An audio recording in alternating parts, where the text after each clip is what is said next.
El frío golpea la cara como un latigazo. En las fronteras del norte del Imperio Romano, el invierno convertía la tierra en piedra, el aliento en vapor y el bronce en una trampa helada. Los guerreros estaban hasta las rodillas en la nieve, pero en sus pies calzaban sandalias abiertas. Y esto no era un error, ni una casualidad, era una orden de no usar pantalones. Porque el imperio, que había conquistado medio mundo, no permitía a sus soldados usar una protección elemental contra el frío?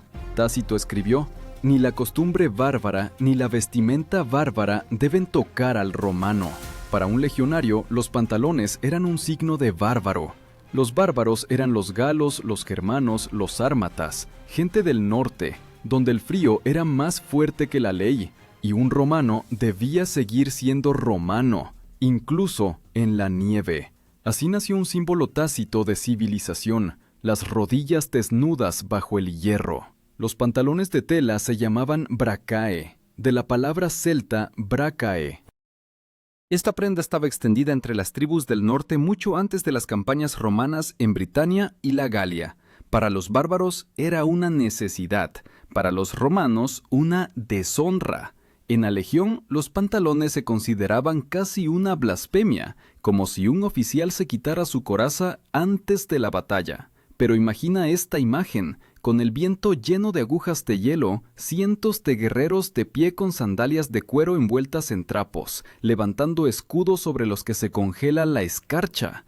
Marchan 20 kilómetros al día por tierra helada, con grebas de bronce y túnicas de lana. Y cada paso resuena con dolor. Bajo la ropa ligera, sus cuerpos tiemblan, pero la disciplina romana no permite ni un sonido, ni una queja. Plutarco escribió que un legionario debía ser capaz de soportar cualquier adversidad, tanto el calor del desierto como el frío del viento del norte. Los entrenaban para ello.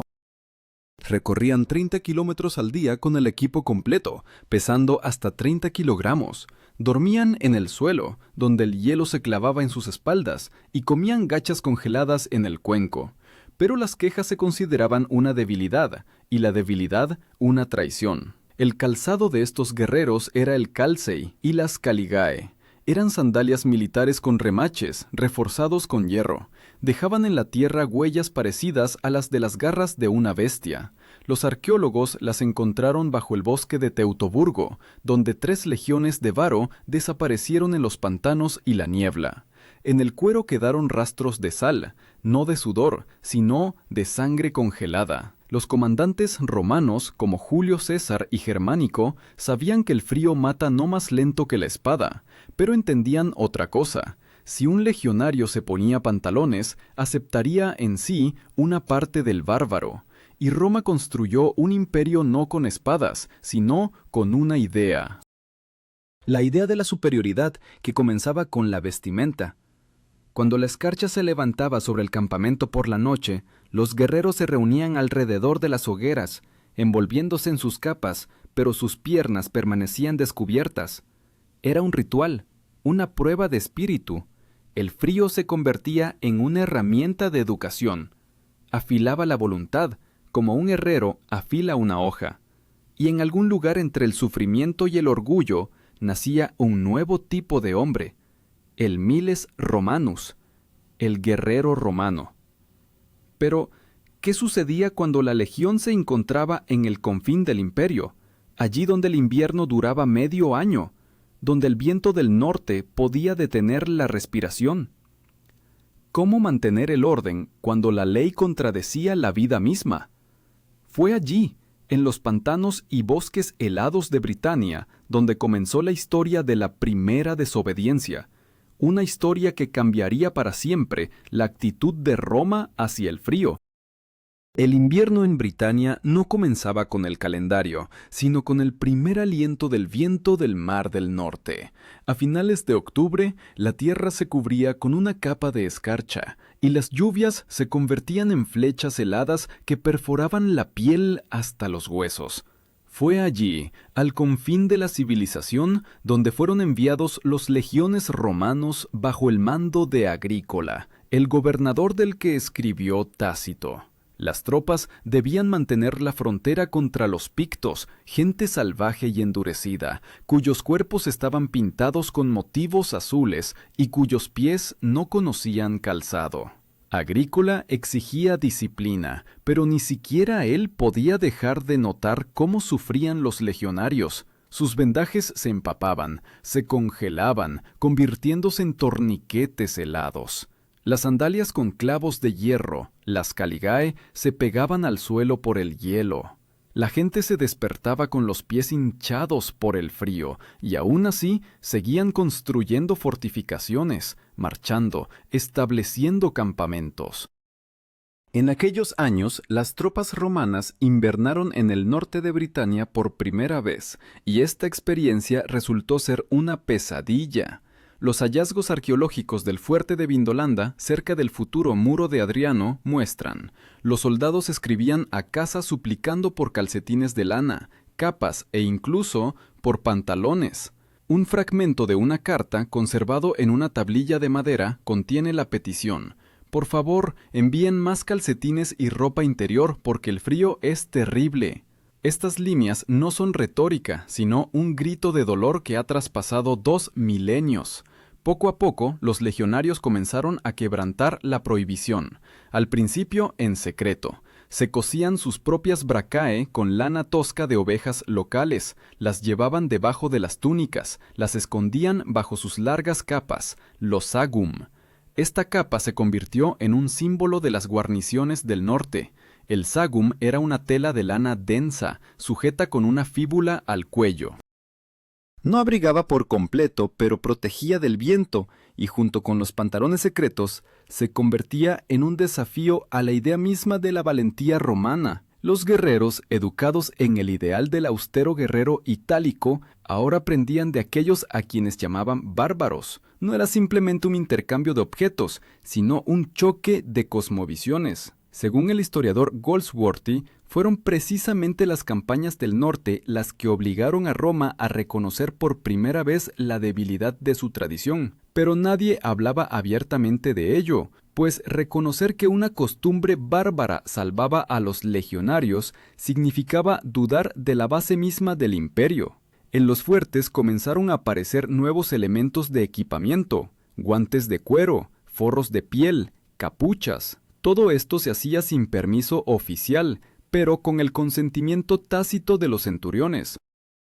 El centurión, un oficial superior responsable de 100 guerreros, sabía que entre el reglamento y la muerte, él estaba obligado a elegir la vida de su gente.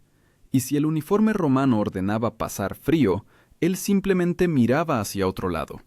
Pero no todos aceptaban este camino. Entre los oficiales había quienes consideraban la blandura una traición. Veían en las pieles y los pantalones una amenaza, un símbolo de que la legión estaba perdiendo su esencia. Uno de esos comandantes, mencionado por Tácito, se negó a cubrirse con una capa durante una ventisca, deseando dar un ejemplo de coraje. Lo encontraron por la mañana. Se había congelado hasta la muerte, pero su rostro estaba petrificado en una mueca de orgullo. Así nacía la leyenda: mejor morir como romano que sobrevivir como bárbaro. Y aún así, bajo la capa de disciplina, crecía el descontento. Los soldados, agotados por el frío y las enfermedades, comenzaron a rebelarse. En uno de los campamentos de Britania estalló una revuelta. Los legionarios exigían uniformes cálidos y el cese de las campañas invernales. Según diversas fuentes, Agrícola no recurrió a las ejecuciones. Él entendía: el castigo no calentaría y la revuelta destruiría la guarnición. Entonces llegó a un compromiso, raro para la tradición romana. Permitió oficialmente el uso de calzoncillos de lana durante el invierno. Así, por primera vez en la historia del imperio, el frío venció a la ideología. Pero por este paso cedido, Roma pagó con una nueva amenaza. Cuando, unos años más tarde, las legiones regresaron al continente, con ellas llegó una nueva costumbre: la moda bárbara. En los foros y anfiteatros comenzaron a aparecer ciudadanos con pantalones, y los senadores, horrorizados, susurraban sobre la decadencia de las costumbres. El Senado incluso consideró la posibilidad de prohibir el uso de pantalones en la propia ciudad. Desde entonces, entre Roma y los bárbaros no solo hubo una guerra de espadas, sino también una guerra de tejidos. Cada centímetro de lana en el cuerpo de un soldado era un paso hacia que el imperio reconociera: el frío es más fuerte que el orgullo. Pero, en aquel entonces, nadie era consciente de ello. Los legionarios regresaban del norte, llevando consigo no solo trofeos, sino una nueva imagen, la de un hombre que ya no teme romper la ley por la vida. Y esta imagen pronto cambiaría el destino de todo el ejército romano. A principios del siglo II de nuestra era, las legiones romanas ya se habían establecido en las fronteras del norte de Britania. Se estaba construyendo el famoso Muro de Adriano, una muralla de 120 kilómetros de largo que se extendía de mar a mar. No era solo una línea de defensa, sino un símbolo: el fin de Roma, el comienzo del caos. Más allá de esta muralla, comenzaba la Tierra de las Nieblas, donde los inviernos duraban más de medio año y el sol apenas asomaba por el horizonte. Y fue allí donde los legionarios se enfrentaron finalmente a un enemigo para el que no estaban preparados: un frío que no conocía piedad. Los sufrimientos físicos de los soldados eran monstruosos. Los contemporáneos escribieron que el viento del norte penetraba en los huesos como una hoja en la carne. Los arqueólogos encontraron en uno de los fuertes de la muralla restos de hogueras donde, en lugar de leña, se quemaba aceite de armas e incluso correas de cuero. Las sandalias, las caligae, tenían que atarse con cuerdas para que no se cayeran de los pies hinchados por la congelación. Por la mañana, la nieve dentro de las tiendas se derretía, convirtiéndose en barro, y se congelaba de nuevo. Y sobre todo esto, reinaba el silencio férreo de la disciplina. Poco a poco el invierno se convirtió en el principal maestro de los legionarios. Para sobrevivir, inventaron nuevas formas de protección. Una de ellas eran las vendas de lana que se ponían debajo de las sandalias. Este elemento recibió más tarde el nombre latino de udones, el precursor de los calcetines modernos. En esa época también aparecieron en los campamentos las penulae, capas gruesas de lana con capucha que recordaban a las capas de los viajeros. Eran cómodas para hacer guardia en las murallas y para cruzar los pantanos, pero no menos importante fue la reestructuración interna del ejército. Si antes el legionario era percibido como la encarnación de un guerrero del sur acostumbrado al sol y al polvo, ahora se convertía en un soldado de los vientos fríos. Los comandantes comenzaron a tener en cuenta las duras condiciones al planificar las operaciones. Se llevaban más provisiones en las marchas, se creaban reservas de combustible, se construían barracones calefactados. En algunos fuertes se encontraron tuberías de arcilla, rudimentos de calefacción por las que circulaba aire caliente de los hornos.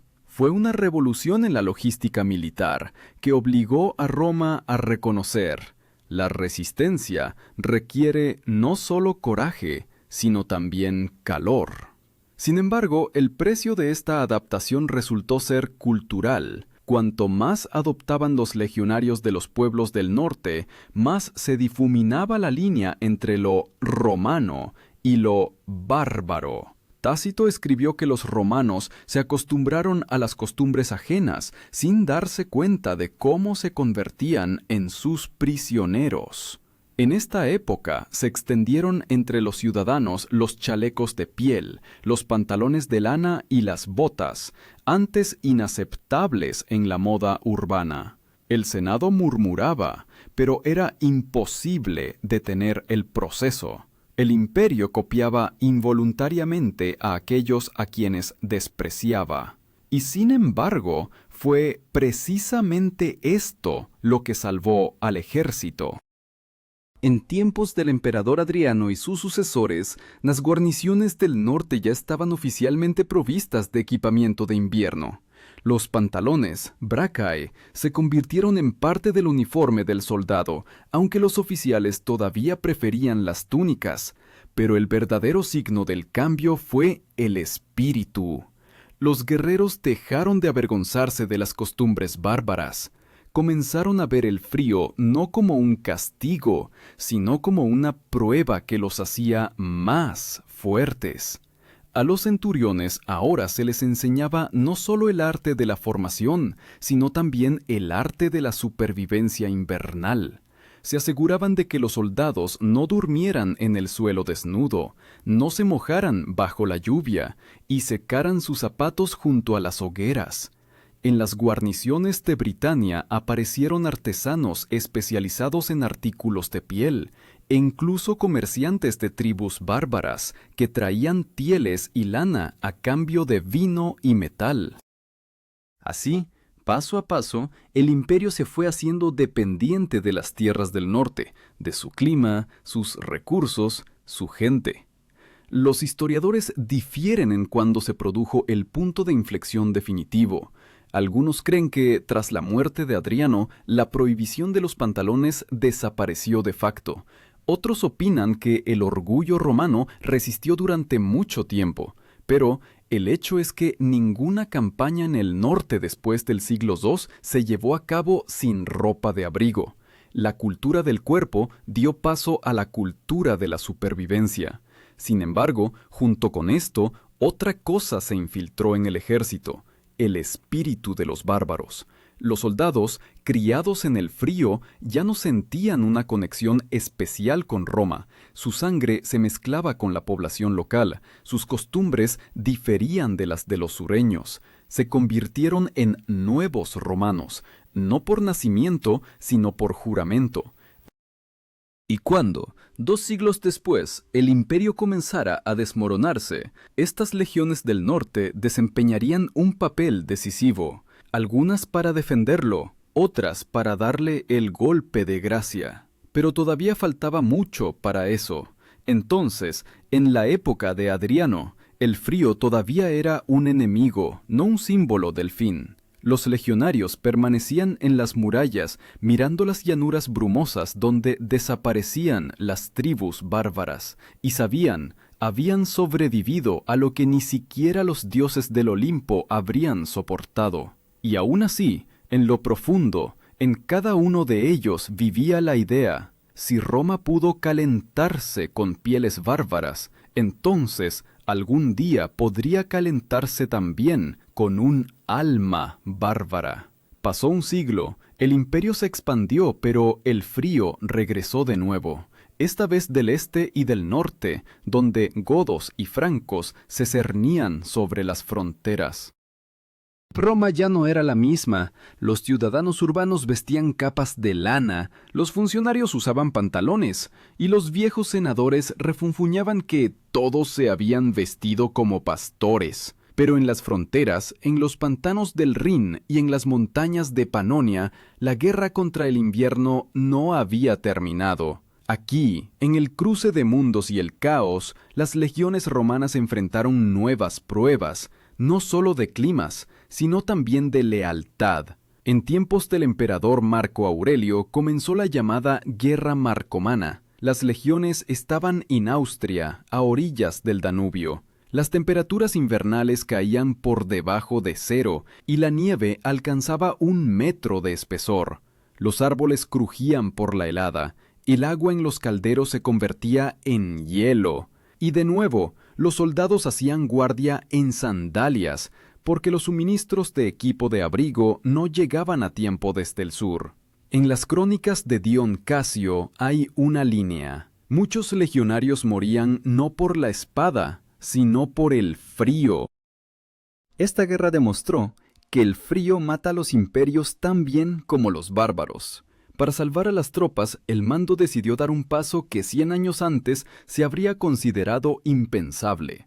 Se introdujo el equipamiento de invierno obligatorio: pantalones de lana, gorros de protección para la cabeza y guantes de piel. Desde entonces, las bracae se convirtieron definitivamente en parte del uniforme romano. Pero en esta solución práctica se ocultaba un golpe simbólico. La línea entre romano y bárbaro desapareció.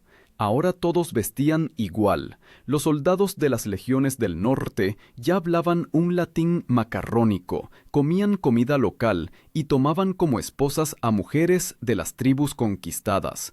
Así se formó una nueva clase, los limitanei, guerreros de frontera. Vivían en el límite del imperio, custodiaban los fuertes, cultivaban la tierra, conocían los caminos invernales y los espíritus locales.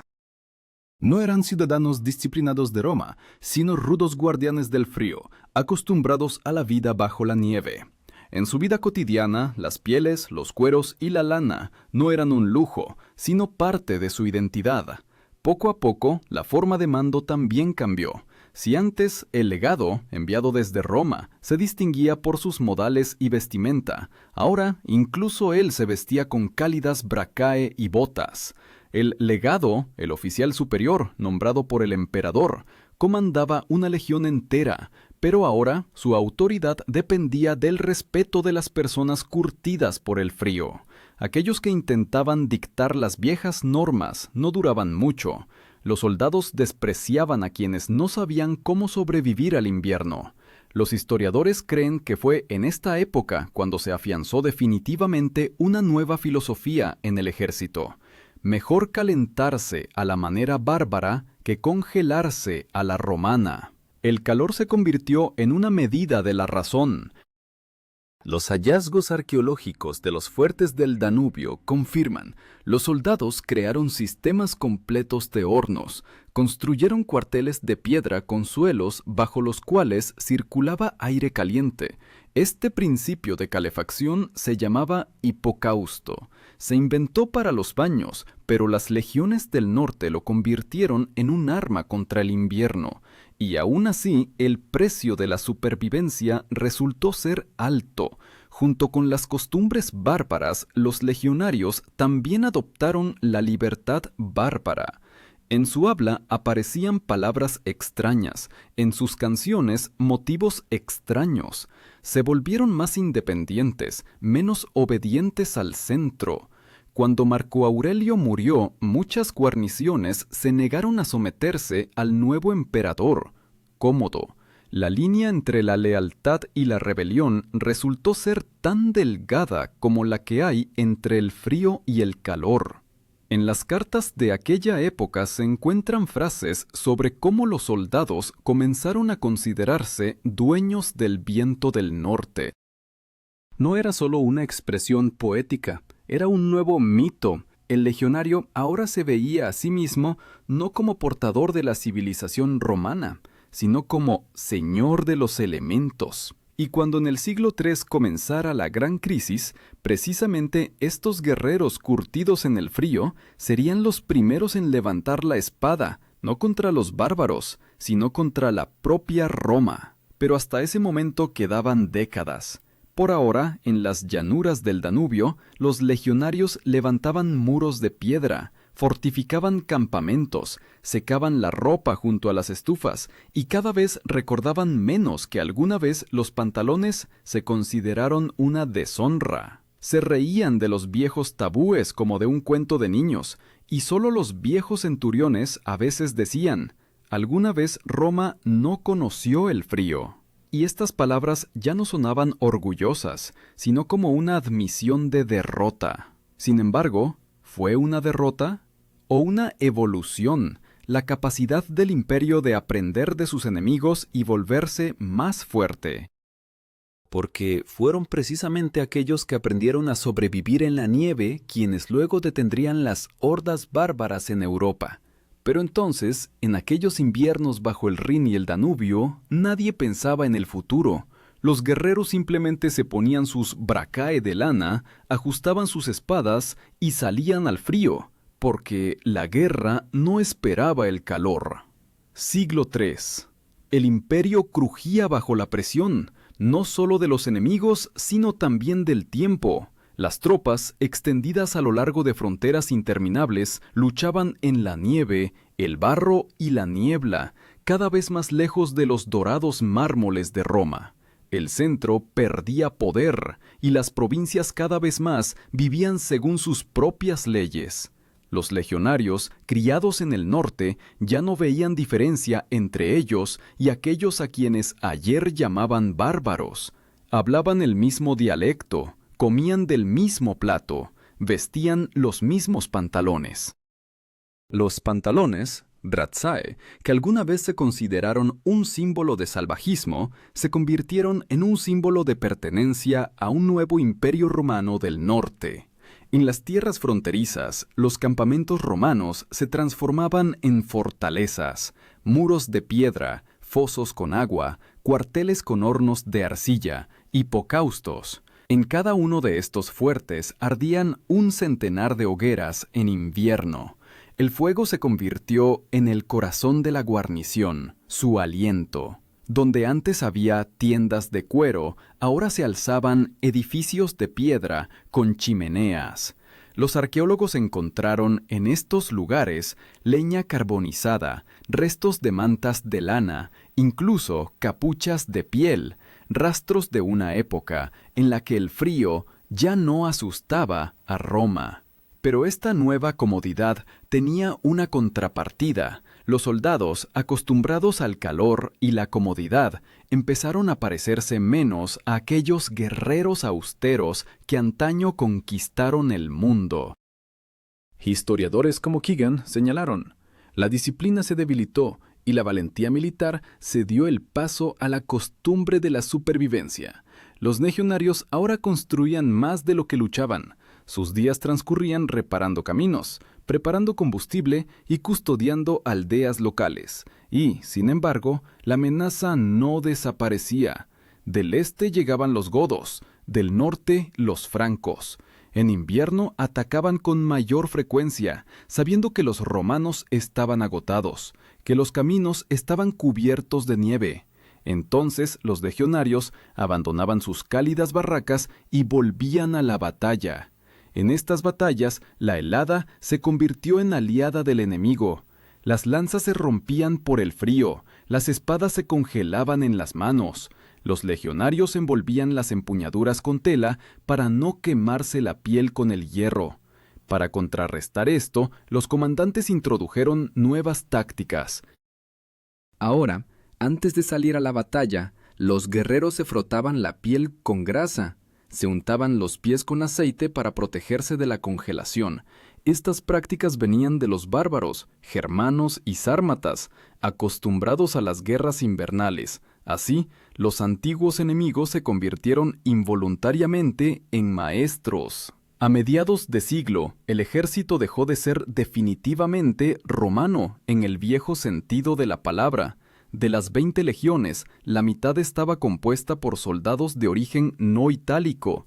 Llevaban nombres bárbaros, pero juraban lealtad al emperador. Se consideraban defensores del imperio, aunque sus rostros y vestimenta ya hablaban de otro mundo. Las inscripciones latinas en las paredes de los fuertes convivían con runas germánicas, y en lugar de las águilas estándar aparecían símbolos locales, lobos, osos, renos. Mientras tanto, en Roma todavía vivían personas que creían que la grandeza comenzaba con la apariencia.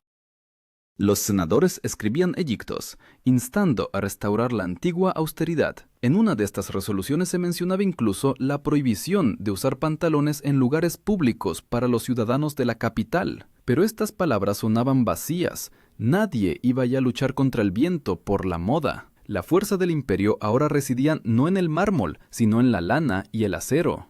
Según los testimonios de los contemporáneos, cuando el emperador Diocleciano llevó a cabo la reforma del ejército, no solo cambió la estructura, sino que también reconoció: el clima es también un enemigo. Desde entonces, el equipamiento de invierno se convirtió en un punto obligatorio de suministro. Las legiones fueron provistas de pieles, capas de lana, gorros y pantalones. La vieja distinción entre bárbaro y romano desapareció por completo. Solo quedaron los guerreros, pero junto con la victoria práctica sobre el frío, llegó una fatiga interna. La gente, acostumbrada a vivir en un invierno constante, se volvió más reacia a levantarse para la batalla. El imperio sobrevivía, pero perdía el aliento. Los viejos ideales, honor, deber, dignidad, retrocedían ante un simple instinto: calentarse, sobrevivir, llegar a la primavera. Cuando llegaban las noches heladas, los soldados se reunían alrededor del fuego, calentándose las manos sobre las brasas, y contaban leyendas. En estas historias, Roma ya no era el centro del mundo. Se había convertido en una luz lejana, visible a través de la nieve y la niebla. Y en algún lugar allí, entre las luces del campamento, nacía la sensación de que todo estaba cambiando, que el imperio, que había creado el ideal de fuerza a través del sufrimiento, ahora necesitaba protección de sus propios ideales. Pero por delante esperaba un nuevo invierno, el más cruel de todos, aquel que no traería nieves, sino que traería bárbaros a las puertas de Roma. Y aquellos que una vez juraron no usar pantalones, ahora defenderían el imperio hombro con aquellos que los inventaron. Siglo IV. El imperio estaba exhausto. En el norte, más allá del Rin, nacían nuevos reinos, y en el sur, en Roma, los senadores discutían sobre impuestos y estrellas. El frío ya no era un enemigo, sino un telón de fondo habitual, como la pobreza o la muerte. Los legionarios en la frontera ya no recordaban que Roma alguna vez no conoció el invierno. Solo conocían el servicio, las estufas y la nieve. En estos fuertes del norte aparecieron niños, hijos e hijas de soldados, nacidos bajo el aullido de las ventiscas. Sus madres no eran romanas, sino mujeres de las tribus locales. Así, el imperio se disolvía en sus periferias, como el hierro en el fuego. De ellos creció una generación para la que Roma no era un lugar, sino una palabra en las canciones. Llevaban espadas romanas, pero cantaban baladas bárbaras. En esta época, las crónicas militares ya no distinguían a los romanos de los aliados godos. El sistema de federados, bárbaros mercenarios que juraban lealtad al emperador, se convirtió en la norma. Godos, alanos, francos ahora luchaban hombro con los veteranos romanos, y en esta mezcla desapareció el viejo orgullo que alguna vez impidió a un romano usar pantalones. El emperador Constantino, nacido él mismo en las provincias frías, comprendió: el mundo había cambiado. Trasladó la capital a Constantinopla, donde el mar no se congela. Pero en el oeste, en la vieja Roma, ya se sentía el aliento del fin. El viento del norte no solo trajo frío, sino también nuevos pueblos. Cuando los godos cruzaron el Danubio, muchos romanos los recibieron no como enemigos, sino como vecinos. Algunas guarniciones simplemente abrieron las puertas, no por miedo, sino por cansancio.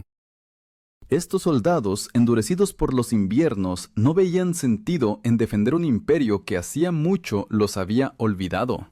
Así, el frío, que alguna vez comenzó como una fuerza natural, se convirtió en un factor histórico. No solo mataba, transformaba a Roma en algo nuevo. En un mundo donde los pantalones dejaron de ser una barbarie y los bárbaros extraños, cuando los cronistas tardíos escribieron sobre la caída del imperio, rara vez recordaban la helada. Pero en cada piedra agrietada del acueducto, en cada fuerte quemado en el Danubio, vivía el recuerdo de aquellos inviernos en que Roma comprendió por primera vez: sobrevivir significa cambiar.